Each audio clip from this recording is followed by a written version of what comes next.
आप देख रहे हैं इंडिया टाउन न्यूज, भारत की बात। नमस्कार, आप देख रहे हैं इंडिया टाउन न्यूज और मैं हूं आपके साथ आस्था। जिस पत्थर को मामूली समझ सालों तक लोग उस पर कपड़े धोते रहे, वह पत्थर आम नहीं, बड़ा ही खास निकला।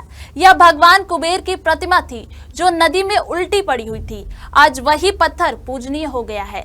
देश में भगवान कुबेर की कुल 4 प्रतिमाएं विदिशा, मथुरा, पटना और भरतपुर में है, लेकिन विदिशा के पुरातत्व संग्रहालय में रखी प्रतिमा सबसे ऊंची और प्राचीन है।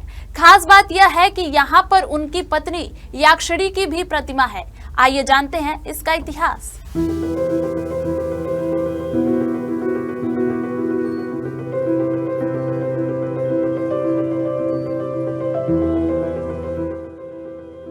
प्राचीन समय में विदिशा बेहद समृद्ध और व्यापार का सबसे बड़ा केंद्र था। कुबेर को धन का देवता माना जाता है, इसलिए यहाँ के लोग उस समय कुबेर की प्रतिमा बनाकर उनकी पूजा करते थे। आज भी धनतेरस पर लोग प्रतिमा का दर्शन पूजन करने आते हैं। धनतेरस के दिन कुबेर जी की पूजा का विशेष महत्व है। भगवान कुबेर की पूजा विशेष रूप से धनतेरस पर होती है। धनतेरस से दीपावली की शुरुआत होती है। इतिहासकारों ने बताया कि 2री सदी ईसा पूर्व की होने के बावजूद इसकी स्थापत्य कला अद्भुत है। कुबेर अपने एक हाथ में धन की गठरी लिए खड़े हैं। यह प्रतिमा यहाँ विदिशा की बैस नदी के दाना घाट से प्राप्त हुई थी।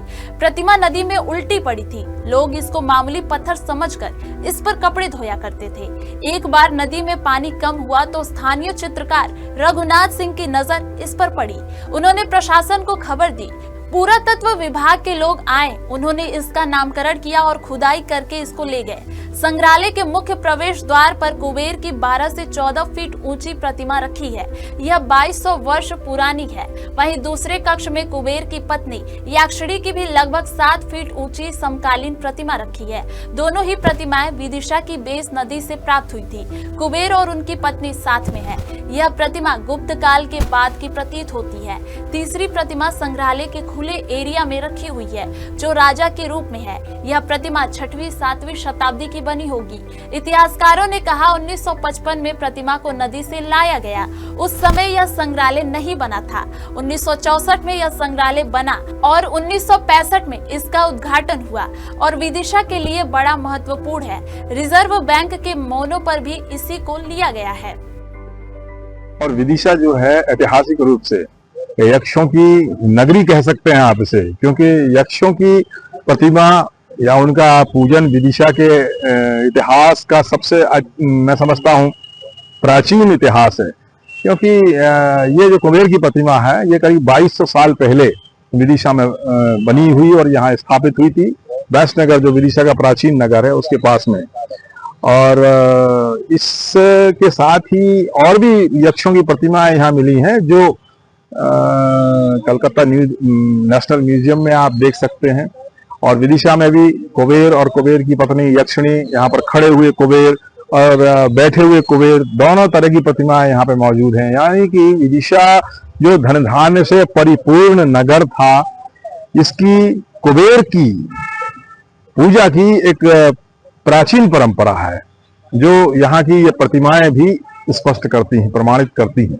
बेस नदी में एक प्रतिमा विशाल सलाह के रूप में वहां पर लोग कपड़ा धोते थे।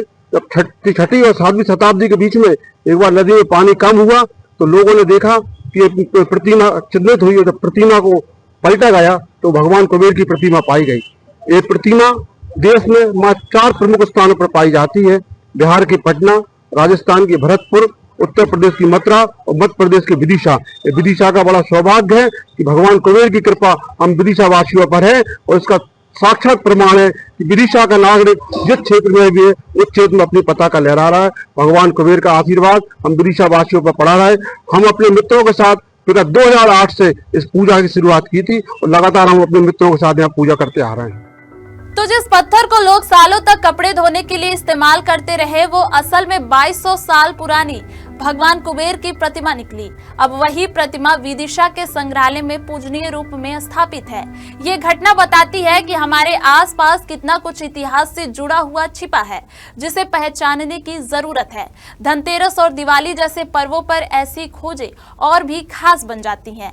विदिशा से सोनू नामदेव की रिपोर्ट। आप देख रहे हैं इंडिया टाउन न्यूज, भारत की बात।